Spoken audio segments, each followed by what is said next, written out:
저는 평양에서 태어나 대학까지 다녔던 여자였습니다. 아버지는 간부였고 저는 부족할 것 없는 삶을 살고 있었어요. 그런데 어느 날 밤 보이부 차량이 우리 집 앞에 멈추면서 그 모든 것이 끝나버렸습니다. 교화소라는 곳에 끌려간 저는 첫날 밤 옆에 있던 여자에게 이 말을 들었어요. 불이 꺼지면 절대 소리를 내지 말라고. 그 말의 의미를 알게 됐을 때 저는 이미 돌아올 수 없는 곳에 와 있었습니다. 32kg까지 떨어진 몸으로 어떻게 살아남았는지 지금부터 그 이야기를 시작하겠습니다. 목숨 걸고 자유를 찾아온 탈북민을 구독과 좋아요로 응원해주세요. 당신의 응원이 또 다른 기록의 시작이 됩니다. 저는 그 트럭 안의 냄새를 아직도 기억하고 있어요. 기름과 녹슨 철, 그리고 사람의 공포가 뒤섞인 냄새. 눈가리개를 한 채로 몇 시간을 달렸는지 모릅니다. 손목을 묶은 거친 밧줄이 살을 파고들었지만 아프다는 말을 할 수 있는 상황이 아니었어요. 트럭 안에는 저를 포함해 6명이 타고 있었습니다. 모두 여자였고 모두 울고 있었어요. 하지만 소리내어 우는 사람은 아무도 없었습니다. 트럭이 출발하기 전에 군인이 한마디 했거든요. 소리를 내면 그 자리에서 내린다고. 내린다는 말이 무슨 뜻인지 우리 모두 알고 있었습니다. 트럭 바닥의 철판은 얼음장처럼 차가웠어요. 엉덩이와 허벅지가 금세 감각을 잃었지만 그보다 더 무서운 것은 어디로 가고 있는지 모른다는 사실이었죠. 시간 감각도 사라졌습니다. 1시간이 지났는지 5시간이 지났는지 알 수가 없었어요. 눈가리개 틈으로 아무것도 보이지 않았고 들리는 것은 엔진 소리와 빗소리, 그리고 옆자리 여자의 떨리는 숨소리뿐이었습니다. 그 여자가 제 쪽으로 몸을 기울였어요. 처음에는 트럭이 흔들려서 넘어지는 줄 알았습니다. 하지만 아니었어요. 그 여자는 일부러 제 귀에 입을 가까이 대고 있었습니다. 목소리가 너무 작아서 처음에는 알아듣지 못했어요. 두 번째 말해줬을 때 겨우 들을 수 있었습니다. 밤에 불이 꺼지면 절대 소리를 내지 말라고. 무슨 일이 있어도 눈을 감고 있으라고. 그게 무슨 뜻이냐고 물었지만 그 여자는 더 이상 아무 말도 하지 않았습니다. 고개를 돌려버렸어요. 그때는 그 말이 무슨 의미인지 정말 몰랐습니다. 불이 꺼지면 왜 소리를 내면 안 되는 건지, 눈을 감아야 하는 이유가 뭔지 상상조차 할 수 없었어요. 저는 22살이었고 일주일 전까지만 해도 평양의 대학에 다니고 있었으니까요. 교화소라는 곳이 어떤 곳인지 듣기만 했을 뿐 한 번도 본 적이 없었습니다. 트럭이 멈춘 것은 그로부터 한참 뒤였어요. 문이 열리자 차가운 바람이 얼굴을 때렸습니다. 비는 이미 그쳐 있었지만 공기 속에 축축한 냄새가 가득했어요. 군인이 한 명씩 이름을 불렀고 이름이 불린 순서대로 트럭에서 내려야 했습니다. 제 이름이 3번째로 불렸어요. 트럭 밖으로 내려서자 발밑에 자갈이 느껴졌습니다. 눈가리개 아래로 희미하게 보인 것은 높은 콘크리트 담과 철조망이었어요. 그리고 철문이 열리는 소리가 들렸습니다. 녹슨 철이 콘크리트를 긁는 그 소리는 지금도 꿈에서 들을 때가 있어요.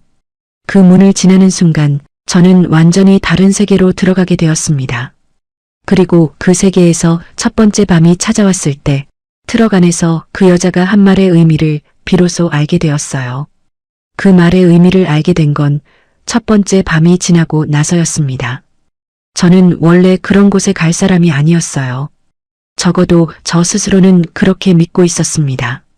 평양 중구역에서 태어났고 아버지는 당 간부였어요. 높은 직급은 아니었지만 평양에 배치받을 정도면 충분히 신임받는 위치였죠. 어머니는 평양 제1백화점에서 일했고 저는 외국어 대학에서 영어를 전공하고 있었습니다.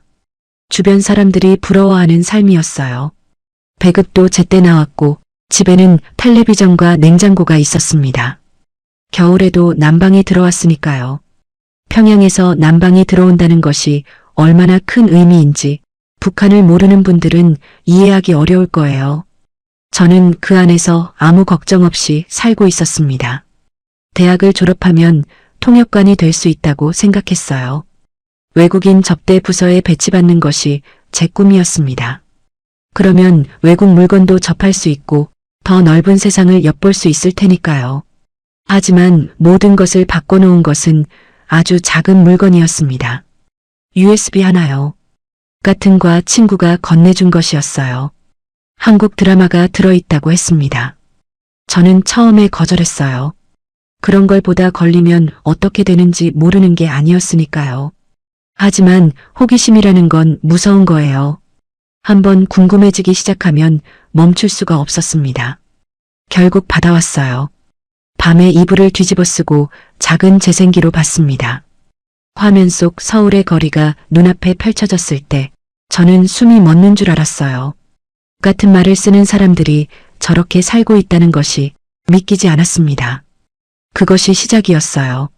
한 편을 보고 나니 두 편이 보고 싶어졌고 두 편을 보고 나니 10편이 보고 싶어졌습니다. 그 USB가 돌고 돌아 어디까지 갔는지는 모릅니다. 하지만 결국 보이부의 손에 들어갔어요. 그리고 유통 경로를 추적하기 시작한 거죠. 그날은 평범한 수요일이었습니다. 대학에서 돌아와 저녁을 먹고 있었어요. 아버지가 숟가락을 들기도 전에 현관문이 열렸습니다. 벨을 누른 것도 아니고 노크를 한 것도 아니에요. 그냥 열렸어요. 검은 옷을 입은 남자 3명이 들어왔고 집안을 뒤지기 시작했습니다. 어머니가 비명을 질렀어요. 아버지는 비명을 지르지 않았습니다. 그저 천천히 숟가락을 내려놓았어요. 아버지의 손이 떨리고 있었지만 얼굴에는 아무런 표정이 없었습니다. 이미 이런 날이 올 줄 알고 있었던 것처럼요. 재생기가 발견됐어요. USB도 함께 나왔습니다. 그 순간 아버지가 일어서더니 남자들에게 말했어요. 내가 본 거라고, 딸은 모르는 거라고. 하지만 그 말은 아무 소용이 없었습니다. 아버지는 제일 먼저 끌려갔어요. 현관문을 나서면서 한 번 뒤를 돌아봤는데 그 눈빛을 저는 평생 잊을 수가 없어요. 미안함도 분노도 공포도 아닌 그 어떤 감정도 담기지 않은 텅 빈 눈이었습니다. 모든 것을 체념한 사람의 눈이었어요. 아버지의 얼굴을 본 것은 그날이 마지막이었습니다. 교화소에 도착했을 때 제일 먼저 한 것은 옷을 벗는 것이었어요. 복도에 한 줄로 서서 6명 모두 실오라기 하나 남기지 않고 벗어야 했습니다. 남자 간수가 바로 앞에 서 있었어요. 눈을 가리거나 고개를 돌려주는 사람은 아무도 없었습니다. 수치심이라는 것이 통하는 곳이 아니었어요. 그때 처음 알았습니다. 이곳에서 나는 사람이 아니라는 것을요. 번호가 붙은 회색 수감복을 받았고 머리카락은 바리깡으로 밀렸습니다. 잘린 머리카락이 맨발 위로 떨어졌어요. 그걸 보면서 이상하게 눈물이 나지 않았습니다. 오히려 아무것도 느껴지지 않았어요. 감각이 죽어가고 있었던 것 같습니다. 감방에 들어서자 20명 가까운 여자들이 벽을 보고 앉아 있었어요. 아무도 고개를 돌리지 않았습니다. 새로운 사람이 들어왔는데도 인사는커녕 눈길조차 주지 않았어요. 나중에 알게 됐지만 그것도 규칙이었습니다. 교화소에는 공식적인 규칙과 비공식적인 규칙이 있었어요. 공식 규칙은 간단했습니다. 새벽 5시 기상, 구호 제창, 자아 비판. 6시부터 12시까지 노동, 1시간 식사 후 다시 6시까지 노동. 저녁 구호 후 9시 취침. 이것이 매일 반복되는 전부였어요. 하지만 비공식 규칙은 달랐습니다. 그건 누구도 입 밖에 내지 않지만 모든 수감자가 알고 있는 것이었어요. 제 옆자리에 앉게 된 여자가 선임이었습니다. 나이는 30 중반쯤 돼 보였는데 여기서 이미 2년을 버틴 사람이었어요. 그 여자가 처음으로 입을 열었을 때 목소리가 너무 낮아서 거의 들리지 않았습니다. 규칙을 알려줄 테니 한 번만 말할 거라고 했어요. 첫 번째, 간수와 절대 눈을 마주치지 말 것. 눈을 마주치면 기억에 남는다고 했습니다. 기억에 남으면 불려간다고요. 두 번째, 식사 시간에 음식을 남기지 말 것. 옥수수죽 한 그릇이 하루 열량의 전부이기 때문에 한 숟갈이라도 흘리면 그날 밤 잠을 못 잔다고 했어요. 체력이 떨어지면 쓰러지고 쓰러지면 독방에 간다고요. 독방에 가면 돌아오지 못하는 사람도 있다고 했습니다. 그리고 세 번째 규칙을 말하려는 순간 그 여자의 얼굴이 변했어요. 지금까지와는 다른 표정이었습니다. 두려움도 분노도 아닌 체념에 가까운 무언가가 얼굴 전체를 덮었어요. 세 번째 규칙은 이것이었습니다. 밤에 간수가 들어오면 지목당한 사람은 조용히 따라 나갈 것. 저항하면 독방이고 독방에서 무슨 일이 벌어지는지는 말하지 않겠다고 했어요. 따라 나갔다가 돌아오면 아무도 묻지 말 것, 아무도 쳐다보지 말 것. 그것이 이곳에서 살아남는 유일한 방법이라고요. 저는 그 말을 듣고도 완전히 이해하지 못했어요. 아니, 이해하고 싶지 않았던 것인지도 모릅니다.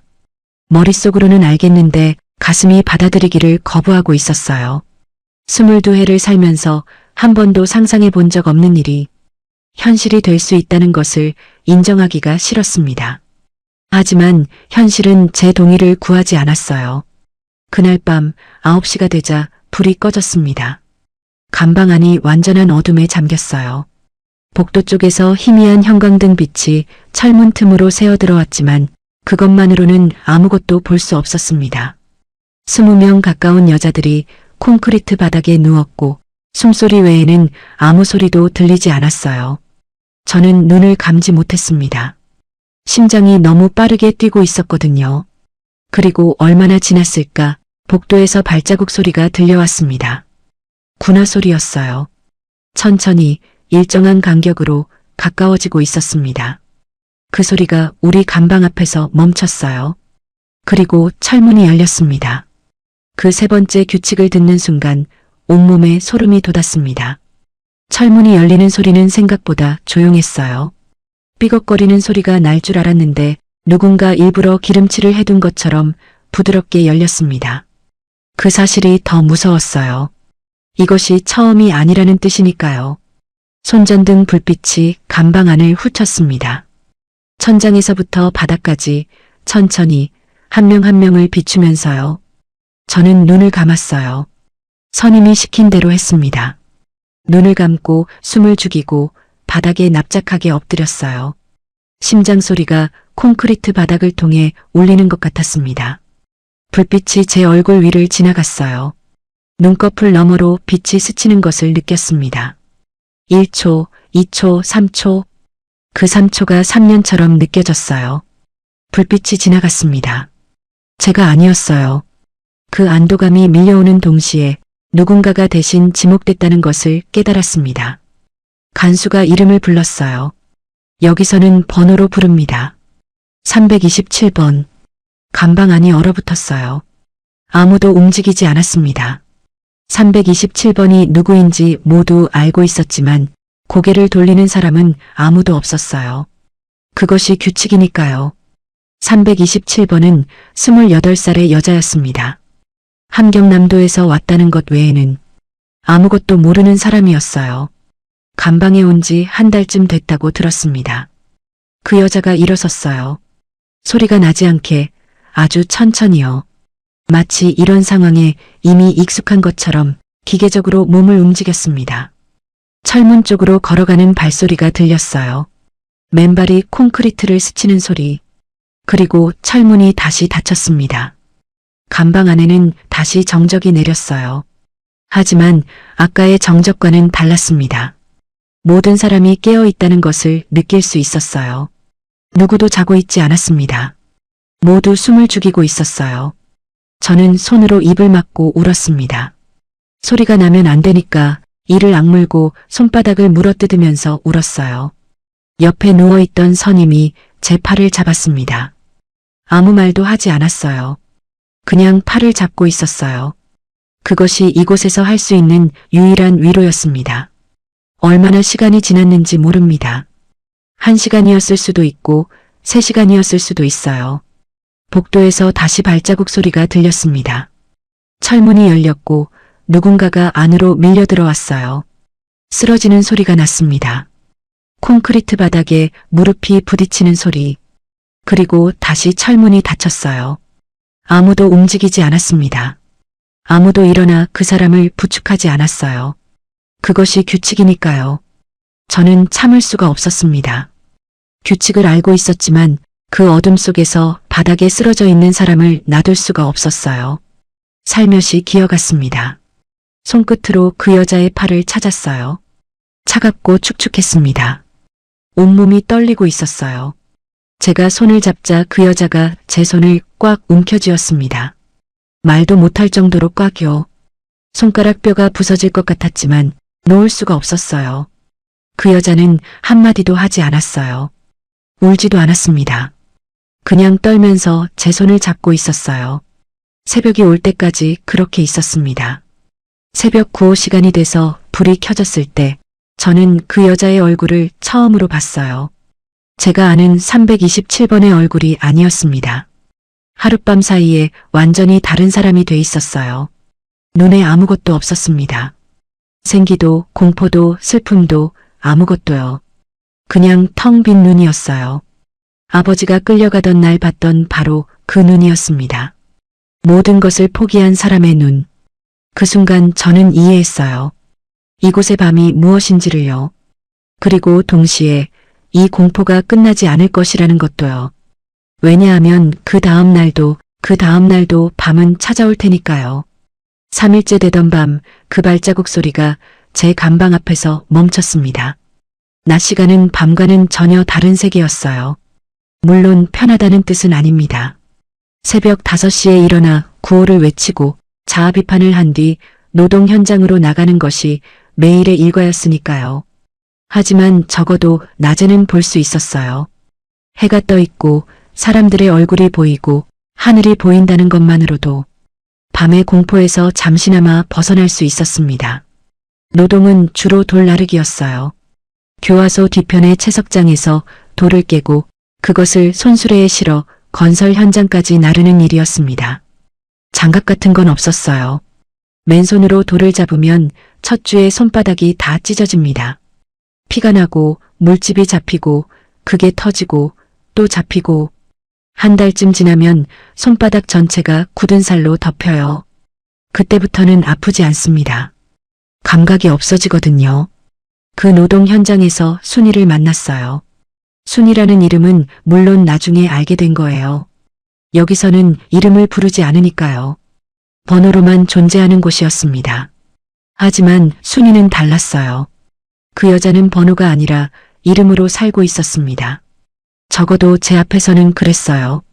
순이는 함경북도 회령 출신이었습니다. 장마당에서 중국산 옷가지를 팔던 장사꾼이었어요.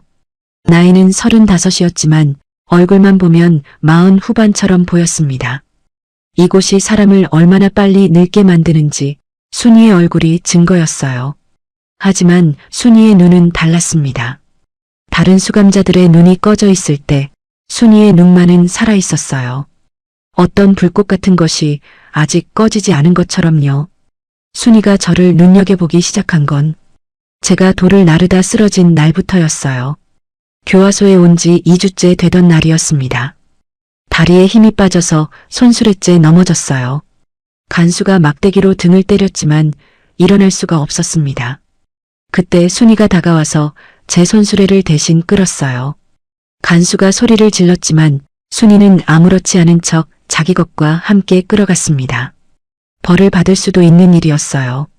하지만 순이는 그런 걸 신경 쓰지 않는 것 같았습니다. 그날 이후 순이는 저를 자기 옆에 두고 일하게 했어요. 순이에게는 교화소 안에서 나름의 위치가 있었습니다. 3년이라는 시간은 이곳에서 엄청난 것이었어요. 3년을 버틴 사람은 거의 없었으니까요. 대부분 1년 안에 무너지거든요. 몸이 먼저 무너지거나 정신이 먼저 무너지거나. 순이는 둘 다 무너지지 않은 유일한 사람이었어요. 순이가 가르쳐준 것들이 있습니다. 노동할 때 힘을 쓰는 법이 아니라 힘을 아끼는 법을요. 간수가 보지 않는 순간에 잠깐 쉬는 타이밍, 가장 적은 힘으로 돌을 나르는 자세, 물을 마실 때 한 모금을 3번에 나눠 마시는 법. 이런 것들이 사소해 보이지만 여기서는 생과 사를 가르는 기술이었어요. 그리고 어느 날 저녁 노동이 끝난 뒤 순이가 처음으로 밤 이야기를 꺼냈습니다. 내가 3일째 밤에 불려갔다는 거 안다고요.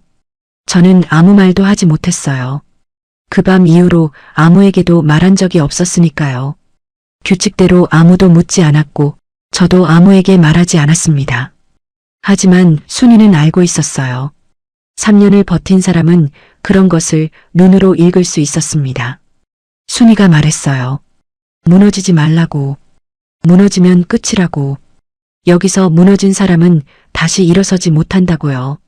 그리고 제 귀에 대고 속삭였습니다. 여기서 나가는 방법이 하나 있다고. 순이가 말한 나가는 방법이란 것을 들었을 때 처음에는 탈출인 줄 알았어요. 교화소 담을 넘거나 어떤 비밀 통로가 있는 줄이요. 하지만 전혀 다른 이야기였습니다. 순이가 말한 건 이런 것이었어요. 간수들 중에 높은 자리에 있는 사람이 있는데 그 사람에게 특별한 역할을 자처하면 형기를 줄여준다는 거였습니다. 특별한 역할이라는 말을 듣는 순간 저는 순이가 무슨 뜻으로 하는 말인지 바로 알았어요. 밤에 벌어지는 일의 연장선이었습니다. 다만 다른 점이 있다면 끌려가는 것이 아니라 스스로 걸어가는 것이었죠. 자발적으로요. 저는 즉시 고개를 저었습니다. 그건 못한다고 했어요. 차라리 형기를 다 채우겠다고 했습니다. 순이는 제 반응을 예상한 것처럼 고개를 끄덕였어요. 나도 처음에는 그랬다고요. 그 말을 듣고 저는 순이를 쳐다봤습니다. 순이의 눈에 잠깐 무언가가 스쳤어요. 수치심도 아니고 후회도 아닌 그냥 오래된 상처가 잠깐 얼굴을 내민 것 같았습니다. 순이가 그 방법을 선택했던 건지 저는 차마 물어보지 못했어요. 묻지 않아도 대답이 눈에 있었으니까요. 3년을 버틴 비결이 순수한 의지만은 아니었다는 것을 그때 알게 된 것 같습니다. 하지만 제가 정말 충격받은 건 그 다음이었어요. 며칠 뒤 감방에 있던 수감자 한 명이 풀려났습니다. 형기가 2년이나 남아 있었는데 갑자기 석방된 거예요. 감방 안이 술렁거렸습니다. 물론 겉으로 내색하는 사람은 없었어요. 하지만 모두가 알고 있었습니다. 그 여자가 어떤 선택을 했는지를요. 풀려난다는 소식에 기뻐해야 할 텐데 그 여자의 얼굴에는 아무런 표정이 없었어요. 감방을 나서면서 한 번도 뒤를 돌아보지 않았습니다. 문을 나서는 그 여자의 뒷모습을 보면서 저는 이상한 감정을 느꼈어요. 안도도 아니고 부러움도 아닌 그것은 공포였습니다. 살아서 나가는 것과 사람으로 나가는 것은 다른 일이라는 것을 그때 처음 깨달았어요. 그날 밤도 발자국 소리가 들려왔습니다. 매일 밤 같은 시간에 같은 소리가 울렸어요. 군화가 콘크리트를 밟는 그 일정한 리듬, 철문이 열리는 소리, 번호를 부르는 목소리, 누군가 일어서는 기척, 다시 닫히는 철문. 그것이 이 교화소의 밤이었습니다. 매일 밤 예외 없이 저도 그 뒤로 2번 더 불려갔어요. 그 일에 대해서는 자세히 말하지 않겠습니다. 말할 수 있는 것은 하나뿐이에요. 그 일을 겪고 돌아올 때마다 거울이 있었다면 저도 327번과 같은 눈을 하고 있었을 거라는 것. 하지만 교화소에 거울은 없었어요. 자기 얼굴을 볼 수 없다는 것이 어떤 면에서는 다행이었는지도 모릅니다. 순이가 제 곁에 있었다는 것이 유일한 버팀목이었어요. 노동 시간에 옆에서 말없이 돌을 함께 나르고 밤에 감방에서 손을 잡아주는 것. 말이 필요 없었습니다. 그냥 옆에 있다는 것만으로 충분했어요. 순이가 없었다면 저는 3개월을 버티지 못했을 겁니다. 그런데 문제는 밤만이 아니었어요. 낮에도 이 교화소는 여자들을 파괴하고 있었습니다. 영양실조는 기본이었어요. 옥수수죽 한 그릇으로 하루를 버텨야 했으니까요. 숟가락으로 떠보면 옥수수 알갱이보다 물이 더 많았어요. 그걸 마시고 중노동을 하는 거예요. 한 달이면 몸이 눈에 띄게 줄어들기 시작했어요. 생리가 멈추는 건 2주면 충분했습니다. 몸이 더 이상 그런 기능을 유지할 여유가 없어지는 거죠. 머리카락이 빠지기 시작하고 손톱이 약해져서 돌을 나르다 그냥 부러졌어요. 피가 나도 감각이 없어서 모를 때가 많았습니다. 쓰러지는 사람이 매주 나왔어요. 쓰러지면 간수가 끌고 갑니다. 어디로 가는지는 아무도 몰랐어요. 돌아오는 사람도 있었고 돌아오지 않는 사람도 있었습니다. 돌아오지 않는 사람에 대해 묻는 것은 금지였어요. 여기서 사라진다는 것은 존재 자체가 없어지는 것과 같았습니다. 이런 상황에서도 저는 버티고 있었어요. 순이의 도움이 있었으니까요. 하지만 어느 날 감방 철문이 열리고 새로운 수감자가 들어왔을 때 저는 그때까지 간신히 쌓아올린 모든 것이 무너지는 걸 느꼈습니다. 풀려난 그 여자의 눈에는 아무것도 남아있지 않았습니다. 새로 들어온 수감자는 아이였습니다. 아이라고 부르기엔 키가 있었지만 얼굴을 보면 누가 봐도 어린아이였어요. 나중에 알게 된 나이는 17이었습니다. 이름은 은별이었어요. 물론 여기서는 이름이 아니라 번호로 불렸지만 저는 그 아이를 이름으로 기억하고 싶었습니다. 은별이가 감방에 들어왔을 때 간수가 문을 열고 그 아이를 밀어 넣었어요. 비틀거리다 무릎부터 바닥에 찍혔습니다. 일어서지 못했어요. 떨리는 팔로 몸을 일으키려 했지만 힘이 없어서 그대로 엎드려 있었습니다. 회색 수감복이 그 작은 몸에 너무 컸어요. 소매가 손끝을 넘기고 바짓단이 바닥에 끌렸습니다. 밀린 머리 위로 두피가 하얗게 드러나 있었고 목덜미가 앙상하게 말라 있었어요. 저는 규칙을 알고 있었습니다. 새로 들어온 사람을 쳐다보지 말 것, 말을 걸지 말 것. 하지만 그건 어른에 대한 규칙이었어요. 17살 아이에게까지 그 규칙을 적용하는 건 제가 할 수 있는 일이 아니었습니다. 저도 모르게 손이 나갔어요. 은별이의 팔을 잡고 일으켜 세웠습니다. 가벼웠어요.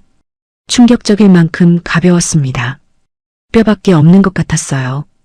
은별이가 고개를 들었을 때 그 눈을 보고 저는 심장이 멈추는 줄 알았습니다. 아이의 눈이 아니었어요. 17살이 가질 수 있는 눈이 아니었습니다. 이미 무언가를 겪고 온 눈이었어요. 이곳에 오기 전에 이미 깨져버린 눈이었습니다. 은별이의 사연을 알게 된 건 며칠 뒤였어요. 순이가 다른 감방에서 흘러나온 이야기를 전해줬습니다. 은별이는 양강도 해산 출신이었어요. 아버지가 탈북을 시도하다 체포됐고 연좌제로 가족 전체가 처벌을 받은 거였습니다. 어머니는 다른 교화소로 보내졌고 은별이 혼자 이곳으로 왔어요. 17살이 혼자서요. 이 이야기를 듣고 저는 밤새 잠을 이루지 못했습니다. 제 사정이 힘들다고 생각했는데 은별이 앞에서는 그런 말을 할 자격이 없었어요. 저는 적어도 22살까지 평양에서 살았으니까요. 은별이는 17에 세상이 끝나버린 거예요. 저는 은별이를 제 옆자리에 두기 시작했습니다. 순이가 저를 도와줬던 것처럼 저도 은별이를 도와주고 싶었어요. 노동할 때 무거운 돌은 제가 대신 들었고 옥수수죽을 먹을 때 제 그릇에서 몇 숟갈을 덜어줬습니다. 제 몸도 한계였지만 은별이가 쓰러지는 걸 볼 수는 없었어요. 은별이는 처음에 아무 말도 하지 않았습니다. 제가 뭘 해줘도 반응이 없었어요. 눈만 멍하니 앞을 보고 있었습니다. 하지만 3일쯤 지나자 조금씩 변했어요. 제가 옆에 있으면 살짝 몸을 기대왔고 잠들 때 제 수감복 소매를 꼭 잡고 있었습니다. 말은 하지 않아도 의지하고 있다는 걸 느낄 수 있었어요. 그것만으로도 저는 버틸 이유가 하나 더 생긴 것 같았습니다. 하지만 교화소는 그런 이유를 쉽게 허락하지 않았어요. 은별이가 온 지 일주일째 되던 날 노동 현장에서 은별이가 쓰러졌습니다. 손수레를 밀다가 그대로 앞으로 꺾이듯 넘어졌어요. 간수가 다가와서 막대기로 등을 때렸지만 은별이는 일어나지 못했습니다. 제가 달려가 일으키려 했지만 간수가 저를 밀쳐냈어요. 자기 일이나 하라고요. 은별이는 결국 다른 수감자 2명이 들것에 실어갔습니다. 그날 저녁에 돌아오긴 했지만 얼굴이 더 창백해져 있었어요. 순이가 말했습니다. 저 아이 오래 못 버틴다고요. 영양 상태가 너무 안 좋다고. 한 달 안에 손을 쓰지 않으면 일어서지 못하게 될 거라고 했어요. 저는 어떻게 해야 하느냐고 물었습니다. 순이는 고개를 저었어요. 여기서 할 수 있는 건 없다고요. 그 말이 너무 무력하게 느껴졌습니다. 하지만 진짜 무서운 일은 밤에 찾아왔어요. 그날도 9시에 불이 꺼졌습니다. 매일 밤 반복되는 같은 순서. 어둠, 정적, 그리고 발자국 소리. 군화가 콘크리트를 밟는 소리가 복도를 울렸습니다. 저는 눈을 감고 숨을 죽였어요. 제발 지나가게 해달라고, 제발 멈추지 말라고. 매일 밤 같은 기도를 했습니다. 발자국 소리가 우리 간방 앞에서 멈췄어요. 철문이 열렸습니다. 손전등 불빛이 들어왔어요. 불빛이 천천히 바닥을 훑었습니다. 한 명, 한 명, 한 명. 그리고 불빛이 멈춘 곳은 제 옆에 웅크리고 있는 은별이었어요. 간수가 번호를 불렀습니다. 은별이의 번호였어요. 저는 심장이 터질 것 같았습니다. 안 돼. 그 말이 목구멍까지 올라왔어요. 은별이의 손이 제 소매를 꽉 잡았습니다. 그 작은 손에 실린 힘이 느껴졌어요. 떨고 있었습니다. 온몸이 경련하듯 떨고 있었어요. 간수가 다시 번호를 불렀습니다. 더 크게, 더 차갑게. 은별이가 일어서려 했어요. 떨리는 다리로 바닥을 짚으며 일어서려 했습니다. 그날 밤 간수가 지목한 이름은 은별이었습니다. 저는 은별이의 팔을 잡았습니다. 놓지 않았어요. 간수가 세 번째로 번호를 불렀지만 저는 은별이를 놓지 않았습니다. 온몸이 떨렸지만 손만은 떨리지 않았어요. 이상한 일이었습니다. 공포가 어떤 한계를 넘어서면 오히려 몸이 단단해지는 순간이 와요. 그때가 바로 그런 순간이었습니다. 간수가 손전등을 제 얼굴에 비췄어요. 눈이 부셨지만 저는 눈을 감지 않았습니다. 처음으로 간수의 눈을 똑바로 쳐다봤어요. 규칙 첫 번째를 어긴 거예요. 간수와 눈을 마주치지 말라는 그 규칙을요. 간수가 뭐라고 말했는지 정확히 기억나지 않아요. 비켜라 였던 것 같습니다. 아니면 나라 였을 수도 있어요. 하지만 저는 움직이지 않았습니다. 은별이의 팔을 잡은 채 바닥에 앉아 있었어요. 제가 할 수 있는 것은 그것뿐이었습니다. 말로 저항할 수는 없었어요. 여기서 말은 아무 힘이 없으니까요. 하지만 몸으로는 막을 수 있었습니다. 적어도 그 순간만큼은요. 간수가 다가왔어요. 군화 소리가 한 발짝, 두 발짝, 그리고 제 머리채를 잡았습니다. 위로 끌어올려졌어요. 두피가 찢어지는 것 같았지만 저는 은별이의 팔을 놓지 않았습니다. 간수의 다른 손이 제 얼굴을 때렸어요. 왼쪽 뺨이었습니다. 눈앞이 하얘졌어요. 귀에서 날카로운 소리가 울렸습니다. 그래도 놓지 않았어요. 두 번째가 왔습니다. 이번에는 주먹이었어요. 광대뼈에 정확히 맞았습니다. 바닥에 쓰러졌어요. 그때서야 은별이의 팔에서 손이 풀렸습니다. 바닥에 엎드린 채 귀가 울리고 있었어요. 눈을 뜨니 피가 콘크리트 위에 떨어지고 있었습니다. 제 코에서 나온 피였어요. 은별이가 비명을 질렀습니다. 교화소에 온 뒤 처음으로 은별이의 목소리를 들은 거였어요. 언니라고 불렀습니다. 그 한마디가 간방 안을 가득 채웠어요. 언니. 그 말을 듣는 순간 눈물이 쏟아졌습니다. 하지만 간수는 멈추지 않았어요. 은별이를 끌고 나갔습니다. 철문이 닫히는 소리가 울렸어요. 그리고 저는 바닥에서 일어나지 못했습니다. 간방 안의 여자들은 아무도 움직이지 않았어요. 규칙이니까요. 저만 바닥에 엎드려 피를 흘리고 있었습니다. 순이가 기어와서 제 등을 잡아줬어요. 일어나라고 하지 않았습니다. 그냥 등을 잡고 있었어요. 얼마나 시간이 지났는지 모릅니다. 새벽이 되기 전에 간수 2명이 다시 왔어요. 이번에는 저를 데리러 온 거였습니다. 독방이었어요. 교화소 지하에 있는 독방. 선임이 말했던 그곳이었습니다. 독방에 가면 돌아오지 못하는 사람도 있다고 했던. 지하로 내려가는 계단은 13개였어요. 왜 그걸 기억하느냐면 한 계단 한 계단 내려갈 때마다 세었기 때문이에요. 숫자를 세는 것만이 정신을 붙잡는 유일한 방법이었습니다. 독방은 제가 상상한 것보다 작았어요. 누우면 벽에 닿고 서면 천장에 머리가 닿았습니다. 창문은 없었어요. 천장에 환기구가 하나 있었는데 거기서 희미한 빛이 실처럼 가늘게 내려왔습니다. 그것이 이 방의 유일한 빛이었어요. 철문이 닫히는 순간 세상이 사라졌습니다. 소리도 빛도 시간도 모든 것이 없어졌어요. 남은 것은 콘크리트 냄새와 제 숨소리뿐이었습니다. 처음 이틀은 견딜만 했어요. 아무것도 하지 않고 가만히 앉아 있으면 시간이 흘러간다는 것을 알고 있었으니까요. 하지만 사흘째부터 달라졌습니다. 물이 제대로 들어오지 않았어요. 하루에 한 번 작은 양동이에 물을 넣어줬는데 사흘째부터 그것마저 줄었습니다. 한 모금을 3시간에 걸쳐 나눠 마셨어요. 순이가 가르쳐준 방법이었습니다. 나흘째부터 환각이 시작됐어요. 처음에는 소리였습니다. 누군가 제 이름을 부르는 소리가 들렸어요. 어머니 목소리였습니다. 벽 너머에서 어머니가 부르는 것 같았어요. 손으로 벽을 두드렸습니다. 대답이 없었어요. 당연히 없었습니다. 환각이니까요.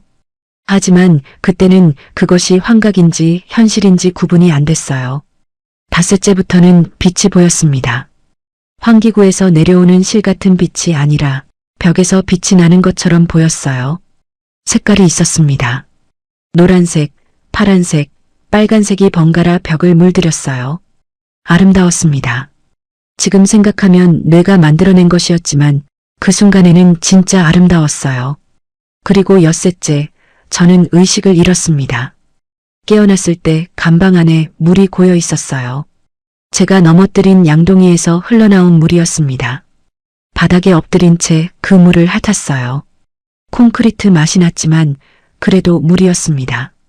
7일째 되는 날 철문이 열렸어요. 간수가 저를 끌어냈습니다. 계단을 오를 힘이 없었어요. 13개의 계단을 간수 2명이 양쪽에서 끌어올렸습니다. 바깥으로 나오자 형광등 빛이 눈을 찔렀어요. 일주일 만에 본 빛이었습니다. 감방으로 돌아왔을 때 순이가 제 얼굴을 보고 울었어요. 순이가 우는 걸 처음 봤습니다. 3년을 버틴 그 사람이 울었어요. 제 상태가 어땠는지 그것으로 짐작이 되실 거예요. 그리고 은별이는 이미 다른 감방으로 옮겨진 뒤였습니다. 어느 감방인지도 알 수 없었어요. 살아있는지조차 확인할 방법이 없었습니다. 독방에서 나온 제 몸무게는 32kg이었습니다. 32kg이면 10살 아이의 몸무게와 비슷하다고 하더군요. 24살 성인 여자의 몸이 10살 아이만큼 줄어들었다는 거예요. 거울이 없어서 제 모습을 볼 수는 없었지만 손목을 보면 알 수 있었어요. 엄지와 중지로 손목을 감싸면 2 손가락이 겹칠 정도로 가늘어져 있었습니다.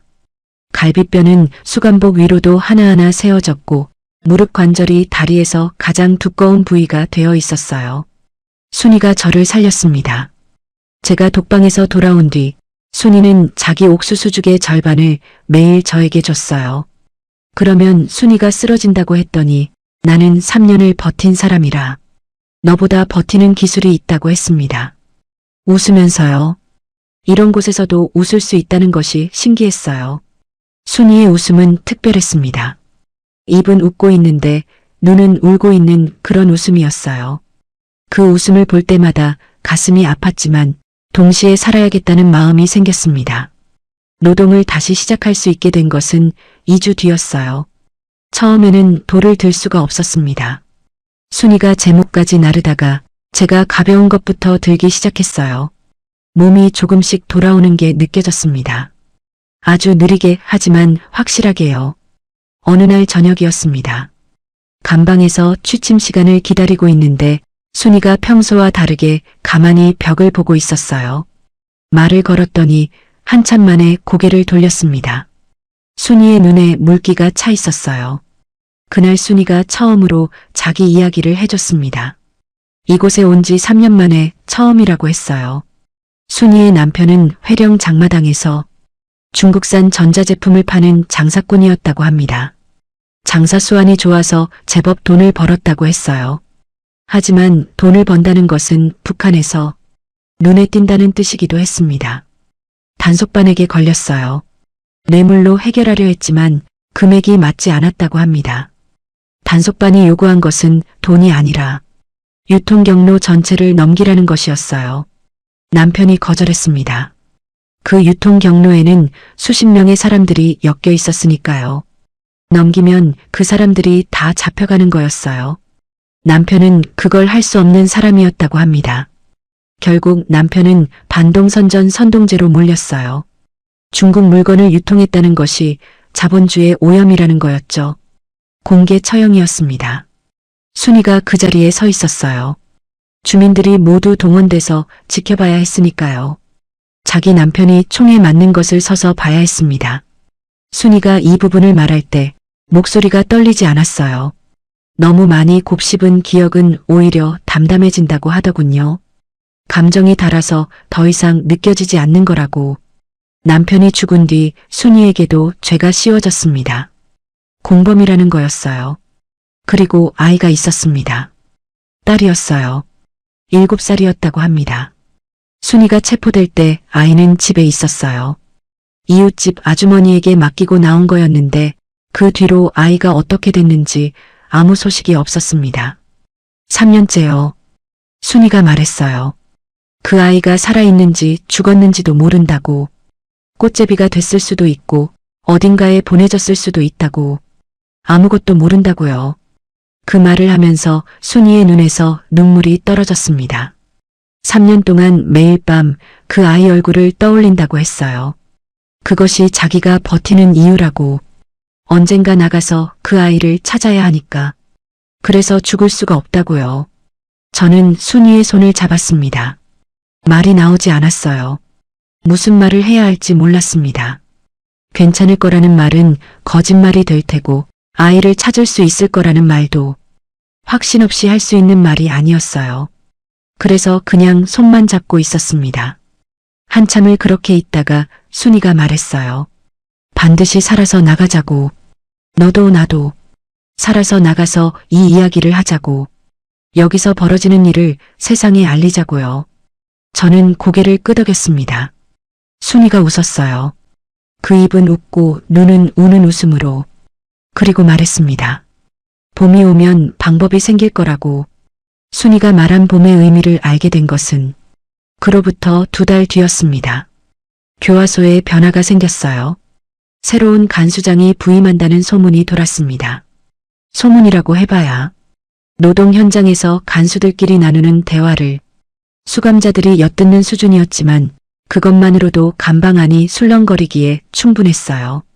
새 간수장이 온다는 것은 2가지 뜻이었습니다. 좋아질 수도 있고 더 나빠질 수도 있다는 거예요. 하지만 순이는 다르게 봤어요. 간수장이 교체되면 이전 간수장 시절의 비리가 감찰 대상이 될 수 있다고 했습니다. 그것이 순이가 말한 봄이었어요. 감찰이 들어오면 혼란이 생기고 혼란 속에 틈이 벌어진다는 거였습니다. 실제로 새 간수장이 부임한 뒤 분위기가 달라졌어요. 가장 먼저 눈에 띈 변화는 밤이었습니다. 발자국 소리가 줄었어요. 매일 밤 찾아오던 그 군화 소리가 이틀에 한 번으로, 사흘에 한 번으로 줄었습니다. 간수들이 조심하기 시작한 거예요. 새 간수장의 눈을 의식하면서요. 하지만 완전히 멈추지는 않았어요. 줄었을 뿐 사라진 것은 아니었습니다. 그리고 간수들의 태도가 달라진 부분이 또 있었어요. 수감자들을 대하는 방식이 아니라 수감자들에게 요구하는 것이 달라졌습니다. 밤에 있었던 일에 대해 절대 입을 열지 말라고요. 이전에는 그런 경고가 필요 없었어요. 규칙이 워낙 철저했으니까요. 하지만 감찰 가능성이 생기자 간수들이 직접 협박을 하기 시작한 거예요. 입을 열면 독방이라고. 독방에서 무슨 일이 벌어지는지 알잖느냐고. 그 협박이 오히려 순이에게 확신을 줬습니다. 저들이 무서워하고 있다는 뜻이라고요. 무서워한다는 것은 약점이 있다는 뜻이라고. 순이가 계획을 구체화하기 시작했어요. 탈출이 아니었습니다. 감찰이 실제로 들어오면 증언을 해서 간수들의 행위를 폭로하겠다는 것이었어요. 그러면 간수들이 처벌받고 증언한 수감자는 감형을 받을 수 있다는 계산이었습니다. 위험한 도박이었어요. 감찰이 정말 들어올지도 확실하지 않았고 들어온다 해도 수감자의 증언을 들어줄지도 몰랐으니까요. 게다가 감찰이 무산되면 증언을 준비했다는 사실만으로도 목숨이 위험했어요. 저는 망설였습니다. 하지만 순이는 확고했어요. 이대로 3년을 더 버틸 수는 없다고 했습니다. 몸이 버텨도 정신이 못 버틴다고. 지금 이 기회를 놓치면 다음은 없을 수 있다고요. 그리고 결정적인 말을 했어요. 은별이 같은 아이가 또 들어올 거라고. 그 아이들을 위해서라도 누군가 입을 열어야 한다고요. 저는 동의했습니다. 은별이의 이름이 나온 순간 더 이상 망설일 수 없었어요. 그날부터 순이와 저는 밤마다 속삭이며 누가 어떤 일을 당했는지, 언제, 어떤 간수에게 무슨 일이 벌어졌는지를 기억나는 대로 정리하기 시작했어요. 종이도 펜도 없었으니 모든 것을 머릿속에 담았습니다. 날짜, 간수의 얼굴, 번호, 그날 밤의 상황. 하나하나 기억을 끄집어내는 것은 고통스러운 일이었어요. 잊고 싶은 것들을 다시 꺼내야 했으니까요. 하지만 필요한 일이었습니다. 기억이 곧 무기였어요. 우리가 가진 유일한 무기. 순이는 같은 감방의 다른 수감자 2명에게도 조심스럽게 접근했어요. 327번은 거절했습니다. 무서워서요. 하지만 또 다른 한 명은 동의했어요. 함경남도에서 온 40살 여자였는데 이곳에서 1년 반을 버틴 사람이었습니다. 3명이 됐어요. 3명의 증언이면 충분할 수 있다고 순이가 말했습니다. 계획은 간단했어요. 감찰이 시작되면 면담을 요청하고 면담 자리에서 모든 것을 말하는 거였습니다. 단순하지만 목숨을 걸어야 하는 계획이었어요. 하지만 우리는 이미 결심한 뒤였습니다. 그런데 우리가 간과한 것이 하나 있었어요. 이 교화소에서 살아남기 위해 간수들에게 협력하는 수감자가 있다는 사실을요. 밀고는 이곳에서 생존 전략 중 하나였습니다. 간수에게 정보를 주면 식사량이 늘거나 노동이 줄어드는 경우가 있었어요. 그것이 누구인지 우리는 몰랐습니다. 같은 감방에 있는 사람일 수도, 노동 현장에서 옆에 있던 사람일 수도 있었어요. 결국 그 밀고자가 우리의 계획을 알게 되었습니다. 그런데 그 계획을 누군가 듣고 있었습니다. 그날은 평범한 노동일이었어요. 아침 구호를 마치고 채석장으로 나갔습니다. 하늘이 유난히 맑았던 것을 기억해요. 교화소에 온 뒤로 하늘을 올려다보는 습관이 생겼거든요. 이곳에서 아름다운 것은 하늘밖에 없었으니까요. 돌을 나르고 있는데 간수 3명이 다가왔습니다. 평소와 다른 걸음이었어요. 빠르고 목적이 있는 걸음이었습니다. 순이 옆에서 멈췄어요. 순이의 번호를 불렀습니다. 순이가 고개를 들었어요. 표정이 변하지 않았습니다. 순이는 이미 알고 있었던 것 같아요. 이런 날이 올 수 있다는 것을요. 3년을 버틴 사람은 공기의 변화를 읽을 줄 아니까요. 간수가 순이에게 따라오라고 했습니다. 순이가 들고 있던 돌을 내려놓았어요. 아주 천천히 조심스럽게 내려놓았습니다. 마치 그 돌이 소중한 것인 양요. 그리고 제 쪽을 봤어요. 저는 그 눈빛을 평생 잊지 못할 겁니다. 거기에는 공포가 없었어요. 미안함도 분노도 슬픔도 아니었습니다. 그것은 부탁이었어요. 말없이 눈으로 하는 마지막 부탁. 살아남으라는 뜻이었습니다. 저는 돌을 놓고 순이에게 달려가려 했어요. 하지만 옆에 있던 수감자가 제 팔을 잡았습니다. 327번이었어요. 고개를 저었습니다. 가지 말라고. 가면 같이 끌려간다고. 저는 그 손을 뿌리치려 했어요. 하지만 힘이 없었습니다. 32kg에서 겨우 38까지 올라온 몸으로는 327번의 손을 뿌리칠 수도 없었어요. 순이가 간수들 사이에서 걸어가기 시작했습니다. 등이 보였어요. 그 등이 점점 작아졌습니다. 순이가 걸으면서 한 번 뒤를 돌아봤어요. 아주 짧게요. 그리고 입을 움직였습니다. 소리는 들리지 않았어요.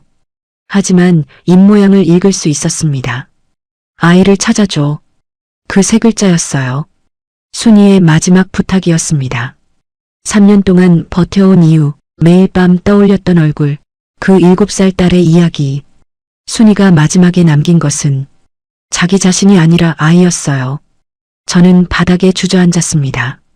무릎이 꺾이듯 내려앉았어요. 주변의 수감자들이 아무 일 없다는 듯 돌을 나르고 있었고 간수들이 호루라기를 불며 작업을 독촉했습니다. 하지만 저에게는 아무 소리도 들리지 않았어요. 순이가 사라진 방향만 바라보고 있었습니다. 그날 밤 순이는 돌아오지 않았습니다. 이틀이 지나도 돌아오지 않았어요. 사흘, 나흘, 닷새. 감방에 순이의 자리가 비어 있었습니다. 아무도 그 자리에 앉지 않았어요. 규칙은 빈자리를 채우는 것이었지만 묘하게도 아무도 순이의 자리를 차지하지 않았습니다. 일주일이 지났을 때 소식이 들려왔어요. 노동 현장에서 다른 감방 수감자가 속삭여줬습니다. 순이가 모든 것을 자기가 했다고 자백했다고요. 계획을 짠 것도 자기, 다른 수감자를 끌어들인 것도 자기, 모든 것이 자기 혼자 꾸민 일이라고 했다고 합니다. 제 이름은 한 번도 나오지 않았다고요. 저는 그 말을 듣고 벽에 이마를 박았어요. 콘크리트에 이마를 박고 울었습니다. 소리를 죽이면서 이를 악물고 입술을 깨물고 피가 나도록 순이가 저를 지킨 거예요. 3년을 버텨온 사람이 마지막 순간에 자기를 버리고 저를 택한 거였습니다. 왜 그랬을까요? 저는 지금도 그 이유를 완전히 이해하지 못해요. 아이를 찾아달라는 부탁 때문이었을까요? 아니면 저를 딸처럼 여겼던 걸까요? 아니면 3년 동안 쌓인 모든 것을 한 번에 터뜨린 것이었을까요? 무엇이었든 순이는 스스로를 희생했어요. 그 뒤로 저는 완전히 무너졌습니다. 노동을 할 수가 없었어요. 돌을 들면 순이가 생각나고 옥수수죽을 먹으면 순이가 나눠주던 것이 생각나고 밤에 눈을 감으면 순이의 마지막 눈빛이 보였습니다. 감방의 다른 여자들은 저를 피했어요. 밀고 대상이 될 수 있다는 두려움 때문이었을 겁니다. 아무도 말을 걸지 않았고 아무도 눈을 마주치지 않았어요. 완전한 고립이었습니다. 순이가 있을 때는 몰랐어요. 한 사람이 옆에 있다는 것이 얼마나 큰 힘인지 그 사람이 사라지고 나서야 알게 됐습니다. 저는 죽고 싶었어요. 살아있는 것이 죄처럼 느껴졌습니다. 순이가 대신 벌을 받고 있는데 저는 여기서 숨을 쉬고 있다는 것이요. 하지만 죽을 수는 없었어요. 순이가 마지막에 남긴 말이 있었으니까요. 아이를 찾아줘. 그 말이 저를 붙잡고 있었습니다. 살아야 할 이유가 제 것이 아니었어요. 순이의 것이었습니다. 그래서 버텼어요. 순이의 비명이 복도 끝에서 멈췄을 때 저는 살아있는 것이 죄라고 느꼈습니다. 순이가 사라진 뒤 한 달이 흘렀습니다. 교화소의 일상은 놀라울 정도로 변하지 않았어요. 아침에 일어나 구호를 외치고 자아 비판을 하고 노동을 하고 돌아와서 자는 것. 매일 똑같은 하루가 반복됐습니다. 순이가 없다는 것 외에는 아무것도 달라진 게 없었어요. 교화소라는 곳은 그런 곳이에요. 한 사람이 사라져도 세상은 돌아가고 아무 일도 없었다는 듯 다음 날이 시작됩니다. 그것이 이곳의 가장 잔인한 점이었어요. 사라짐조차 기억되지 않는다는 것. 저는 혼자가 됐습니다. 감방에서 옆자리가 비어 있었고 노동 현장에서 옆에 서는 사람이 없었어요. 다른 수감자들이 저를 피하는 것이 느껴졌습니다. 밀고와 관련된 사람이라는 낙인이 찍힌 거였어요. 정확히 말하면 순이와 함께 있던 사람이라는 낙인. 여기서 그런 낙인은 곧 위험을 의미했습니다. 옆에 있으면 같이 끌려갈 수 있으니까요. 저도 그들을 탓하지 않았어요. 이곳에서 자기를 지키는 것은 비겁함이 아니라 생존이었으니까요. 하지만 고립은 고립이었어요. 사람이 사람을 피하는 것이 물리적 폭력보다 더 아플 수 있다는 것을 저는 그때 알게 됐습니다. 그런 상태가 한 달쯤 이어졌을 때 예상하지 못한 일이 벌어졌어요. 노동을 마치고 감방으로 돌아온 저녁이었습니다. 간수가 제 번호를 불렀어요. 심장이 멈추는 줄 알았습니다. 또 독방인가? 아니면 순이처럼 끌려가는 건가? 온갖 생각이 머릿속을 스쳤어요. 하지만 간수가 데려간 곳은 독방이 아니었습니다. 교화소 본관 건물의 한 사무실이었어요. 처음 들어가 보는 곳이었습니다. 책상 위에 서류가 쌓여 있었고 의자 3개가 놓여 있었어요. 한쪽에 군복을 입은 사람 2명이 서 있었습니다. 교화소 간수복이 아니었어요. 그것이 감찰관이라는 것을 알게 된 건 그들이 입을 열고 나서였습니다. 감찰이 실제로 들어온 거였어요. 순이가 말했던 바로 그것이 현실이 된 것입니다. 새 간수장 부임 이후 이전 체제에 대한 내부 감찰이 진행되고 있었고 그 과정에서 순이의 자백 내용이 상부에 보고된 거였어요. 순이가 자백할 때 모든 것을 자기가 했다고 했지만 그 자백의 내용 자체가 문제가 된 것입니다. 간수들의 행위가 기록으로 남은 거예요. 순이가 자기를 희생하면서도 동시에 간수들의 만행을 증거로 남긴 것이었습니다. 계획은 실패한 것이 아니었어요. 순이는 방법을 바꾼 것이었습니다. 감찰관이 저에게 물었어요. 여기서 무슨 일이 있었느냐고, 간수들이 수감자들에게 한 일에 대해 알고 있느냐고, 증언해 줄 수 있느냐고요. 저는 아무 말도 하지 못했습니다. 입이 열리지 않았어요. 공포 때문이 아니었습니다. 순이 때문이었어요. 순이가 모든 것을 자기 탓으로 돌렸는데 제가 여기서 증언을 하면 순이의 희생이 헛되는 것은 아닌가 하는 생각이 들었어요. 하지만 동시에 다른 생각도 들었습니다. 순이가 마지막까지 남기려 했던 것이 뭘까? 자백 속에 간수들의 행위를 모두 담은 이유가 뭘까? 자기를 버리면서도 그 기록을 남긴 이유.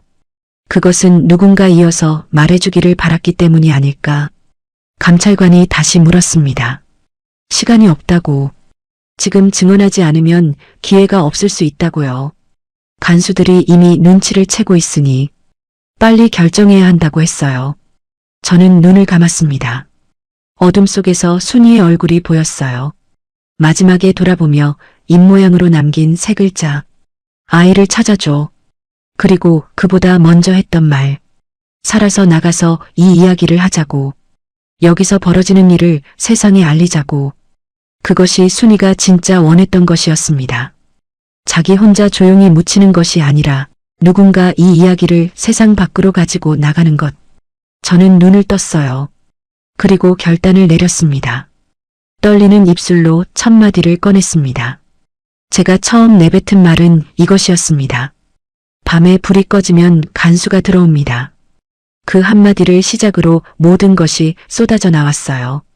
막힌 댐이 터지듯이요. 한번 입을 열자 멈출 수가 없었습니다. 첫날 밤 327번이 끌려갔던 일부터 시작했어요.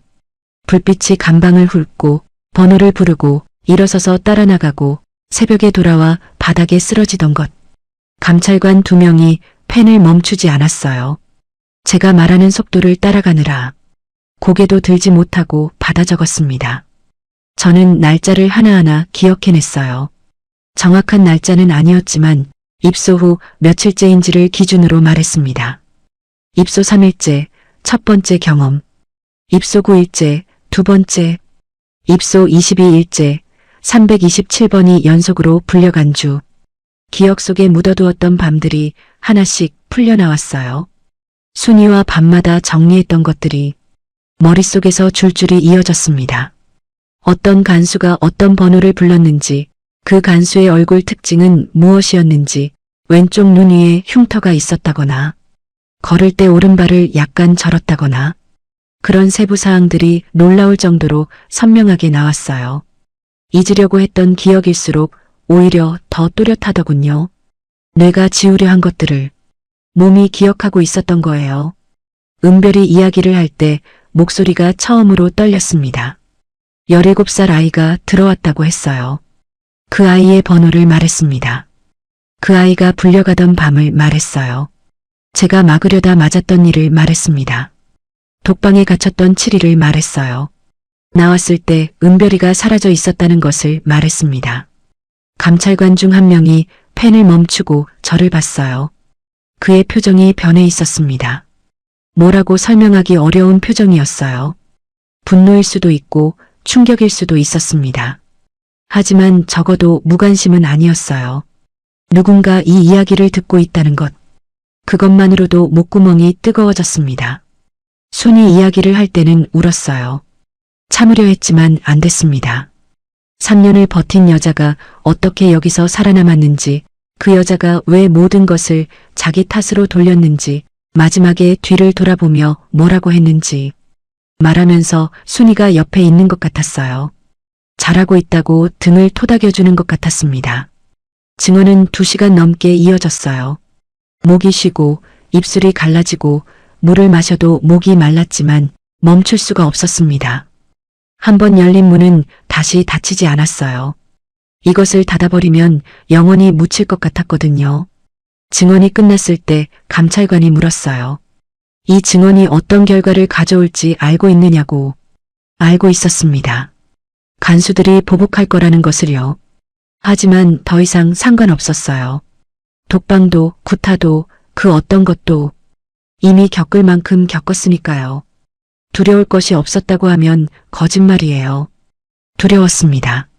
하지만 두려움보다 더 큰 것이 있었어요. 순이에 대한 빚, 은별이에 대한 죄책감, 그리고 이곳에서 소리 없이 사라져간 이름 모를 여자들에 대한 책임감. 그것들이 두려움을 이겼습니다. 증언이 끝나고 사무실에서 나왔을 때 복도에 간수 2명이 서 있었어요. 교화소 간수들이었습니다. 그들의 눈빛이 달라져 있었어요. 제가 뭘 했는지 이미 알고 있는 눈이었습니다. 감방으로 돌아가는 길에 아무 일도 일어나지 않았어요. 하지만 그것이 더 무서웠습니다. 바로 행동하지 않는다는 것은 계획을 세우고 있다는 뜻이었으니까요. 그날 밤 예상대로 독방에 다시 끌려갔어요. 2번째 독방이었습니다. 이번에는 첫 번째보다 더 작은 방이었어요. 앉을 수는 있지만 다리를 펼 수는 없는 크기. 물은 아예 주지 않았습니다. 하루가 지나고 이틀이 지났어요. 셋째 날 간수가 와서 말했습니다. 증언을 철회하면 나갈 수 있다고요. 저는 대답하지 않았어요. 넷째 날 다시 왔습니다. 이번에는 위협이었어요. 증언을 철회하지 않으면 어떻게 되는지 보여주겠다고. 저는 입을 열지 않았습니다. 다섯째 날 아무도 오지 않았어요. 그것이 가장 무서웠습니다. 아무도 오지 않는다는 것은 이미 결정이 내려졌다는 뜻일 수 있으니까요. 하지만 여섯째 날 철문이 열렸을 때 들어온 것은 교화소 간수가 아니었어요. 감찰관이었습니다. 제 증언이 상부에 보고되었고 교화소 간수장과 간수 3명에 대한 조사가 시작되었다는 통보를 받았어요. 그리고 저는 독방에서 나올 수 있었습니다. 감방으로 돌아갔을 때 분위기가 이전과 완전히 달라져 있었어요. 간수들이 수감자들에게 손을 대지 않았습니다. 밤에 발자국 소리가 들리지 않았어요. 불이 꺼지고 조용한 밤이 찾아왔습니다. 교화소에 온 뒤 처음으로 진짜 조용한 밤이었어요. 군화 소리 없이, 철문 소리 없이 그냥 고요한 밤. 저는 바닥에 누워 천장을 보며 울었어요. 이번에는 소리를 죽이지 않았습니다. 처음으로 소리내어 울었어요. 옆에서 누군가 제 손을 잡았습니다. 327번이었어요. 아무 말 없이 손을 잡아줬습니다. 그 손이 따뜻했어요. 그날 이후 교화소의 밤은 조금 달라졌습니다. 형기가 끝난 것은 그로부터 8개월 뒤였습니다. 감찰 이후 교화소의 분위기는 확실히 달라졌어요. 밤의 규칙은 사라졌고 구타도 눈에 띄게 줄었습니다. 하지만 교화소는 여전히 교화소였어요. 노동은 계속됐고 옥수수죽은 여전히 물이 더 많았으며 자유는 없었습니다. 달라진 것은 밤의 공포가 사라졌다는 것 하나였어요. 하지만 그 하나가 얼마나 큰 것인지 겪어보지 않은 사람은 모를 거예요. 불이 꺼져도 두렵지 않다는 것, 눈을 감아도 괜찮다는 것, 그것만으로 사람이 다시 사람이 될 수 있었습니다. 석방되던 날은 비가 내렸어요. 교화소 정문이 열리고 밖으로 나왔을 때 빗방울이 얼굴에 떨어졌습니다. 2년 반 만에 맞는 바깥비였어요. 교화소 안에서도 비를 맞은 적은 있었지만 자유로운 몸으로 맞는 비는 완전히 다른 것이었습니다. 차갑고 깨끗하고 살아있다는 느낌이 들었어요. 하지만 기쁨은 오래가지 않았습니다. 돌아갈 곳이 없었어요. 평양의 집은 이미 다른 사람에게 넘어간 뒤였습니다. 아버지가 체포된 뒤 가족 전체의 성분이 바뀌었고 평양 거주권은 박탈됐어요. 어머니가 어디에 있는지 알 수 없었습니다. 동생이 있었는데 동생도 소식이 끊겼어요. 가족이 뿔뿔이 흩어진 거였습니다. 저는 함경북도로 배치됐어요. 석방후 거주지로 지정된 곳이었습니다. 평양에서 함경북도로 가는 것은 지도상의 거리보다 훨씬 먼 여행이었어요. 계층의 추락이었습니다. 평양 간부의 딸에서 함경북도 정과자로 도착한 곳은 작은 마을이었어요. 주어진 것은 허름한 방 하나와 공장 노동자 배치서 한 장이었습니다. 공장에서 일하면서 순이의 아이를 찾으려 했어요. 회령이라고 했었죠. 함경북도 회령. 하지만 찾는 방법이 없었습니다. 주소도 모르고 이웃집 아주머니의 이름도 모르고 아이의 정확한 이름도 몰랐어요. 순이가 감방에서 아이 이름을 말한 적이 있었는데 그때는 기억했지만 독방을 2번 거치면서 기억이 희미해져 버렸습니다. 앞 글자가 은이었던 것 같기도 하고 아닌 것 같기도 하고 기억이 이렇게 불확실해지는 것이 두려웠어요. 순이에게 한 약속을 지키지 못할 수도 있다는 공포, 아버지의 생사도 확인할 수 없었습니다. 수소문을 해봤지만 아무 정보도 얻지 못했어요. 정치범 수용소로 갔을 수도 있다는 말만 들었을 뿐이었습니다. 정치범 수용소는 교화소와는 차원이 다른 곳이에요. 들어가면 나오지 못하는 곳이라고 했습니다. 아버지가 그곳에 있다면 살아있을 확률은 높지 않았어요. 함경북도에서 석 달을 보내면서 저는 결심했습니다. 이곳에서는 아무것도 할 수 없다는 것을요. 순이의 아이도 아버지의 소식도 은별이가 어떻게 됐는지도 알 수 없었어요. 북한 안에서는 한계가 있었습니다. 밖으로 나가야 했어요. 탈북을 결심한 것은 가벼운 일이 아니었습니다. 교화소를 한번 겪고 나온 사람이 탈북에 실패하면 다시 잡혀가는 것은 교화소가 아니라 정치범 수용소였으니까요. 하지만 선택의 여지가 없었어요. 이대로 살 수는 없었습니다. 순이의 부탁을 지키려면, 이 이야기를 세상에 전하려면 살아서 밖으로 나가야 했어요. 두만강을 건넌 것은 겨울이었습니다. 강이 얼어야 건너기 수월하다고 들었지만 제가 건넌 날은 강이 완전히 얼지 않았어요. 얼음이 군데군데 깨져 있었고 물살이 차갑게 흐르고 있었습니다. 밤이었어요. 국경 경비대의 순찰 시간을 피해 새벽 2시에 강가에 섰습니다. 혼자였어요. 브로커가 있었지만 강가까지만 안내해주고 사라졌습니다. 강을 건너는 건 제 몫이었어요. 물에 들어서는 순간 온몸이 얼어붙었습니다. 허리까지 차오르는 물이 칼날 같았어요. 다리가 감각을 잃었지만 멈출 수 없었습니다. 뒤를 돌아보면 끝이니까요. 강 중간쯤 왔을 때 하늘에서 눈이 내리기 시작했어요. 아주 고운 눈이었습니다. 어둠 속에서 하얗게 내리는 눈을 보면서 교화소의 밤들이 떠올랐어요. 327번, 순이, 은별이, 그리고 이름도 모르는 수많은 여자들. 그 사람들의 얼굴이 눈발 사이로 스쳐갔습니다. 강을 건너며 뒤를 돌아봤을 때 북쪽 하늘에 눈이 내리고 있었습니다. 한국에 도착한 것은 그로부터 넉 달 뒤였습니다. 중국에서 동남아를 거쳐 한국으로 오는 길은 또 다른 이야기지만 오늘은 그 이야기를 하지 않겠어요. 하나원에서 석 달을 보내고 서울의 작은 원룸에 배치됐습니다. 처음으로 혼자만의 방을 가진 거였어요. 문을 닫으면 아무도 들어오지 않는 방. 밤에 불이 꺼져도 아무 소리가 들리지 않는 방. 첫날 밤 불을 끄고 누웠는데 잠이 오지 않았어요. 너무 조용해서요. 교화소에서는 20명의 숨소리가 있었고 복도에서 간수의 발자국 소리가 있었고 밤마다 누군가 울고 있었습니다. 그 소리들이 없으니 오히려 무서웠어요. 조용함에 적응하는데 반년이 걸렸습니다. 한국에서의 생활은 겉으로는 평범했어요. 한국어 교육을 받고 직업 훈련을 받고 작은 가게에서 일하기 시작했습니다. 사람들은 친절했어요. 하지만 아무도 제 과거를 묻지 않았습니다. 물어봐도 대답할 수 없었을 거예요. 어디서부터 어디까지 말해야 할지 몰랐으니까요.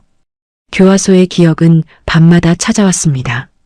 꿈에서 철문이 열리는 소리가 들렸고 손전등 불빛이 얼굴을 훑었고 군화 소리가 복도를 울렸어요. 깨어나면 온몸이 땀에 젖어 있었습니다. 그럴 때마다 순이가 떠올랐어요.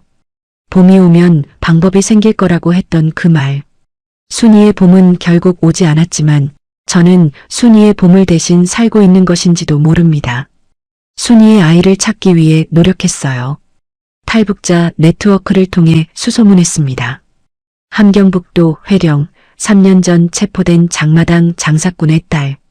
7살이었으니 지금은 10살이 넘었을 거예요. 여러 경로로 연락을 넣었지만 확실한 소식은 아직 오지 않았습니다. 꽃제비가 됐을 수도 있다는 이야기만 들었어요. 거리에서 떠도는 아이가 됐을 수 있다는 것. 그 말을 들었을 때 며칠을 울었습니다. 하지만 포기하지 않았어요. 포기하면 순이의 마지막 부탁을 저버리는 거니까요. 은별이의 소식도 찾으려 했습니다. 양강도 해산 출신 17살 아버지가 탈북 미수로 체포. 이 정보만으로는 찾기가 쉽지 않았어요. 북한 내부의 정보가 워낙 폐쇄적이니까요. 하지만 지난달 놀라운 일이 있었어요. 탈북자 모임에서 한 여자를 만났습니다. 30대 초반으로 보이는 그 여자가 제 옆에 앉으면서 말을 걸었어요. 혹시 교화소에 있었느냐고. 저는 고개를 끄덕였습니다. 그 여자가 조심스럽게 물었어요. 혹시 은별이라는 이름을 아느냐고. 심장이 멈추는 줄 알았습니다. 어떻게 그 이름을 아느냐고 물었더니 자기가 있던 교화소에서 은별이라는 아이가 있었다고 했어요. 양강도 출신 어린 여자아이. 같은 사람인지는 확실하지 않았습니다. 하지만 가능성이 있었어요. 살아있을 수도 있다는 가능성. 그 한마디가 제 가슴을 뛰게 만들었습니다. 아버지의 소식은 아직도 없어요. 정치범 수용소에 갔다는 말이 사실이라면 살아계실 확률은 높지 않습니다. 하지만 저는 확인되지 않은 것을 포기하고 싶지 않아요. 어머니도 동생도 아직 찾지 못했습니다. 언젠가는 찾을 수 있을 거라고 믿고 있어요. 믿지 않으면 버틸 수가 없으니까요. 가끔 밤에 창가에 서서 서울의 불빛을 내려다봅니다. 수많은 불빛이 반짝이는 이 도시에서 저는 아주 작은 존재예요. 하지만 제 안에는 순이가 있고 은별이가 있고 327번이 있고 이름 모를 여자들이 있습니다. 그 사람들의 이야기를 안고 살아가는 것이 제가 할 수 있는 유일한 일이에요. 교화소의 밤은 끝났습니다. 적어도 저에게는요. 하지만 지금 이 순간에도 그곳에서 불이 꺼지면 시작되는 밤이 있을 거예요. 지금도 어딘가에서 발자국 소리가 울리고 있을 겁니다. 저는 그 소리를 세상에 전하기 위해 여기 있습니다. 순이가 말했어요. 살아서 나가서 이 이야기를 하자고. 저는 살아나왔고 지금 이 이야기를 하고 있습니다. 순이 약속을 지켰어요. 그리고 순이의 아이를 찾는 일은 아직 끝나지 않았습니다. 끝나지 않은 이야기를 안고 저는 오늘도 살아가고 있어요. 살아가고 있어요. 살아가고 있어요. 살아가고 있어요. 살아가고 있어요. 살아가고 있어요.